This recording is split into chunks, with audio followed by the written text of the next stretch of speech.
ஓம் நம சிவாய. நாம் இந்த வீடியோவில் எந்த டாப்பிக்கை பற்றி பார்க்க போகிறோம் அப்படின்னா, மதுப்பிரியர் ஜாதகம் எப்படி இருக்கும், அவர் மதுவிற்கு அடிமையாகிறதுக்கான ஜோதிட காரணம் என்ன, ஜோதிட விதிகள் என்ன, அந்த விதிகள் இந்த மதுப்பிரியோட ஜாதகத்தில் எப்படி பொருந்தி வருது அப்படிங்கிறத சிஆர்பி மெத்தடில் அனலைஸ் பண்ண போகிறோம். சிஆர்பி மெத்தடில் 2 பார்ட் இருக்குது. ஒன்று, மதுப்பிரியர் ஆனதற்கான சிஆர்பி மெத்தடில் புதுசாக நான் கண்டுபிடிச்சிருக்கிற விதிகள். 2, கிரக தொடர்புகள், அதாவது சித்தர்கள் சொன்ன முறையில் கிரகங்கள் தொடர்பு ஏற்படுத்திக்குது. அது மட்டும் இல்லாமல் மேலும் 6 முறைகளில் கிரகங்கள் தொடர்பை ஏற்படுத்திக்குது அப்படிங்கிறத புதுசாக கண்டுபிடிச்சிருக்கேன். அதை பற்றி ஒரு நிமிஷம் உங்களுக்கு சுருக்கமாக சொல்கிறேன். வதம் நட்சத்திரத்தில் அமர்ந்த கிரகங்கள் இணையும், வைநாசிகம் நட்சத்திரத்தில் அமர்ந்த கிரகங்கள் இணையும், வேதை நட்சத்திரத்தில் அமர்ந்த கிரகங்கள் இணையும், ஒரு கிரகத்திற்கு உள்ள 3 நட்சத்திரங்களில் அமர்ந்த கிரகங்கள் இணையும். அந்த 3 நட்சத்திரத்தில் அமர்ந்த கிரகங்களை 120 டிகிரி அந்த 3 நட்சத்திரங்களுக்குள் இடம் மாற்றி வைத்து பார்க்கலாம். இது போல மேலும் 2 முறைகள் இருக்கு. அதை பற்றி டிஸ்கிரிப்ஷனில் இருக்கிற லிங்க்ல சொல்லியிருக்கேன். ஒருத்தர் மதுப்பிரியர் ஆகணும் அப்படின்னா 4 விதிகள் இருக்கு. முதல் விதி சைடில் தெரிகிற இந்த ப்ளூ கலர் பாக்ஸில் பாருங்க. 1, சந்திரனுக்கு வதை அல்லது வைநாசிகம் அல்லது வேதை நட்சத்திரத்தில் கிரகம் இருப்பது.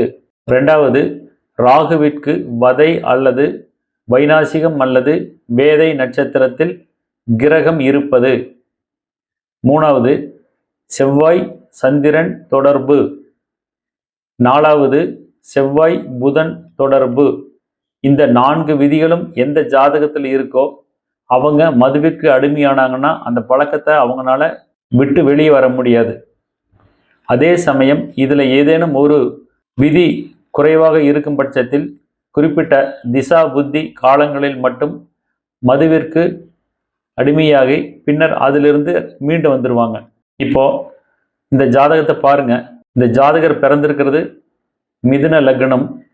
லக்னத்திலேயே சூரியன், சனி, கேது 3 கிரகம் இருக்கு.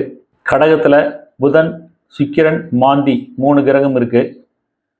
4ஆம் இடம் கன்னி, இங்க சந்திரன் இருக்கு. 7ஆம் இடம் தனுசு, இதுல ராகு இருக்கு. 8ஆம் இடம் மகரம், இதுல குரு இருக்கு. 10ஆம் இடம் மீனம், இதுல செவ்வாய் இருக்குங்கிறத பார்க்க முடியுது. இதுல சிஆர்பி மெத்தட்ல புதுசா கண்டுபிடிச்சிருக்கிற இந்த முதல் விதி, சந்திரனுக்கு வதை அல்லது வைநாசிகம் அல்லது வேதை நட்சத்திரத்தில் கிரகம் இருப்பதுங்கிறது எப்படி பொருந்தி வருதுன்னு பார்க்கலாம். பாருங்க, சந்திரன் மிதுன லக்னத்துக்கு 4ஆம் வீட்டில் இருக்கார். என்ன நட்சத்திர சாரத்தில் இருக்காருன்னு சைடில் காட்டியிருக்கேன். சந்திரன் இருப்பது உத்திரம் நட்சத்திரம். இந்த உத்திரம் நட்சத்திரத்தின் 22வது நட்சத்திரம் திருவாதிரை. இதற்கு வைநாசிக நட்சத்திரம்னு பேரு. சந்திரன் அமர்ந்த உத்திரம் நட்சத்திரத்தில் இருந்து 22வது நட்சத்திரம் வைநாசிக நட்சத்திரம், இங்க திருவாதிரை, அதுல கேது இருக்கு. அப்போ இந்த முதல் ரூல் பொருந்தி வருதுன்னு பார்க்க முடியுது. 2வது ரூல், ராகுவிற்கு வதை அல்லது வைநாசிகம் அல்லது வேதை நட்சத்திரத்தில் கிரகம் இருப்பது. மிதுன லக்னத்திற்கு 7ஆம் இடம் தனுசு, இதுல ராகு இருக்கு. இந்த ராகு என்ன நட்சத்திர சாரத்தில் இருக்குன்னா சைடில் காட்டியிருக்கிற கிரக பாத சாரத்தை பாருங்க. பூராடம் நட்சத்திரத்தில் இருக்கு. இந்த பூராடம் நட்சத்திரத்திலிருந்து 7வது நட்சத்திரம் வதம் நட்சத்திரம். பூராடத்திலிருந்து எண்ணி வரும்போது பூராடம், உத்திராடம், திருவோணம், அவிட்டம், சதயம், பூரட்டாதி, உத்திரட்டாதி. 7வது நட்சத்திரம் உத்திரட்டாதி, இதுல செவ்வாய் இருக்கு. அப்போ இங்க சொல்லியிருக்கிற 2வது விதி பொருந்தி வருது. 3வது, செவ்வாய் சந்திரன் தொடர்பு. மிதுன லக்னத்திற்கு 10ஆம் இடமான மீனத்தில் இருக்கிற செவ்வாய் 4ஆம் வீட்டில் இருக்கிற சந்திரனை 7ஆம் பார்வை மூலமாக பார்க்கறதுனால செவ்வாய் சந்திரன் தொடர்பு வந்திருக்குதுன்னு பார்க்க முடியுது. 4வது ரூல், செவ்வாய் புதன் தொடர்பு.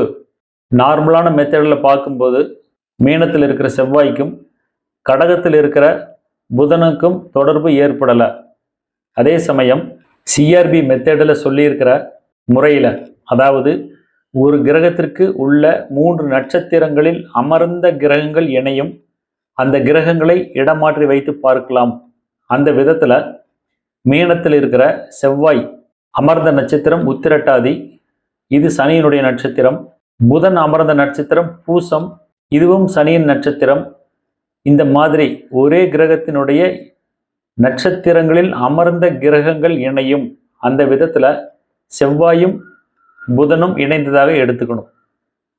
இந்த ஜாதகத்தில் சைடில் இருக்கிற அந்த 4 விதியும் பொருந்தி வரதை பார்க்க முடியுது.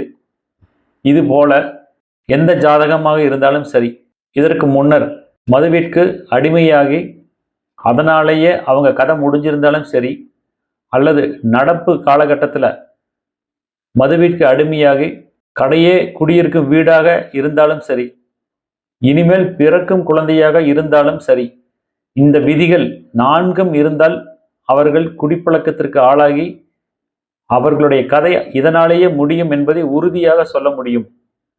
அதே சமயம் இதில் ஏதேனும் ஒரு விதி குறைவாக இருக்கும் பட்சத்தில் குறிப்பிட்ட திசா புத்தி காலத்தில் மட்டும் மது பழக்கத்திற்கு அடிமையாகி பின்னர் அதிலிருந்து மீண்டு வந்து விடுவார்கள் என்பதை உறுதியாக கூற முடியும்.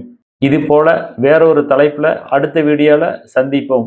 திருச்சிற்றம்பலம்.